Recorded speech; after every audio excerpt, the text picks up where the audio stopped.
नमस्कार शेतकरी मित्रांनो, मी जगदीश राठोड. मित्रांनो, अवकाळी पाऊस, वादळी वारे आणि गारपीटमुळे नुकसान झालेल्या शेतकऱ्यांना 100% नुकसान भरपाई मिळणार अशी माहिती धाराशिव जिल्ह्यातील आमदार राणा जगजितसिंह पाटील यांच्या माध्यमातून देण्यात आली आहे. मित्रांनो, या ठिकाणी तुम्ही आमदार साहेबांच्या लाईव्ह व्हिडिओ बघू शकतात.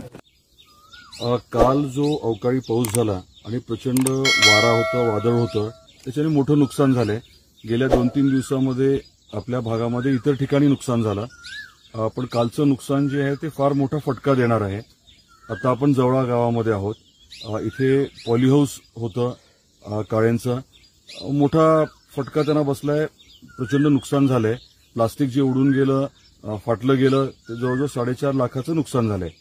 हे कुठल्या निकषात मदतीच्या बसत नाही, परंतु पंचनामे तातडीने आपण करायला सांगितले. इतर ठिकाणी देखील कुठे पॉलीहाऊसचं डॅमेज झालं असेल, नुकसान झालं असेल, तर तिथे देखील आपण पंचनामे करून घेऊ आणि खास बाब म्हणून राज्य सरकारला आपण विनंती करू. कारण शेतकरी एकदम आर्थिकदृष्ट्या कोलमडून जाणार आहे.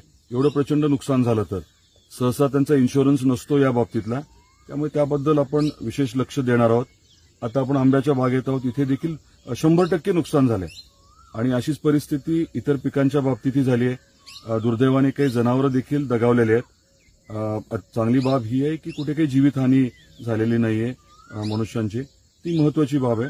पण आता आपण असं ठरवलंय की रविवार जरी असला तरी प्रशासनाला सूचना दिल्यात आणि तातडीने पंचनामे सुरू होतील.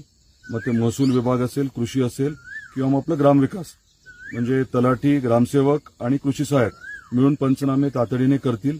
आज त्यांनी करायचं सूचना दिल्यात आणि 10-11 वाजेपर्यंत रिपोर्टिंग सुरू करा असं देखील बजावून आपण सांगितलेलं आहे.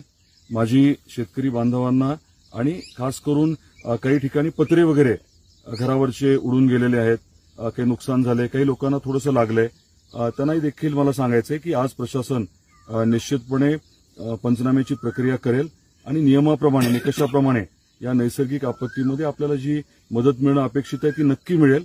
आणि जिथे काही खास, जसं मी पॉलीहाऊसचं बोललो, त्या बाबतीत वेगळा अहवाल पाठवण्याची आपण सूचना दिलेल्या आहेत. तर मित्रांनो, अशा प्रकारे ही काय छोटीशी अपडेट होती. जर तुम्हाला ही अपडेट आवडली असेल तर नक्की चॅनलला सबस्क्राईब करा, व्हिडिओला लाईक करा. चला मित्रांनो, भेटूया नवीन एका व्हिडिओमध्ये. धन्यवाद मित्रांनो.